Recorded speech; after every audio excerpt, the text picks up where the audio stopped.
করতেছে, দেখছেন ইতিমধ্যে এর ভিডিও। গত সপ্তাহে আমি এসেছিলাম, তাকে একটা জ্যাকেট দিয়েছিলাম, কিন্তু তার কথা দিয়েছিলাম যে একটা কম্বল দেবো। দর্শক, আমার একটা কথাই বলুন, আমি ছোট্ট মানুষ, ক্ষুদ্র ক্ষুদ্র চিন্তা করতেছি। দর্শক, বড় আকার ধারণ করব আপনাদের দোয়া ভালোবাসা পেলে। আপনারা যদি আমার দোয়া ভালোবাসা করেন এবং আমার ভিডিওটা বেশি বেশি দেখবেন এবং আমার ভিডিও শেয়ার দিয়ে রাখবেন। ভালো কাজ করি না খারাপ কাজ করি, আপনাদের বিবেকের উপরে সব ছেড়ে দিলাম। দর্শক, যদি ভালো লাগে আমাকে লাইক কমেন্ট করবেন, ভালো না লাগে দরকার নেই। দর্শক, আমি চেষ্টা করতেছি মানবিক কাজ করার জন্য। এবং এই ছেলেটা দেখুন কত অসহায় আছে। তার মা আমাকে ইতিমধ্যে বলছে তাকে 2 মাসে 3 মাসে গর্ভে রেখে তার বাবা মারা যায়, তারপর সে এই অবস্থায় আছে। সে বিয়ের সাথে বসে নাই শুধু ওই ছেলের কারণে।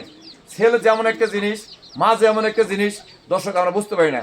মা বাবা হলো অমূল্য রতন। সেই অমূল্য রতন আজকে তার সাক্ষী হয়ে আছে তার মা। এই মা আজকে ছেলের জন্য কত কষ্ট করছে। দর্শক, এর মাঝে একটি কথাই বলবো, মানুষ মানুষের জন্য।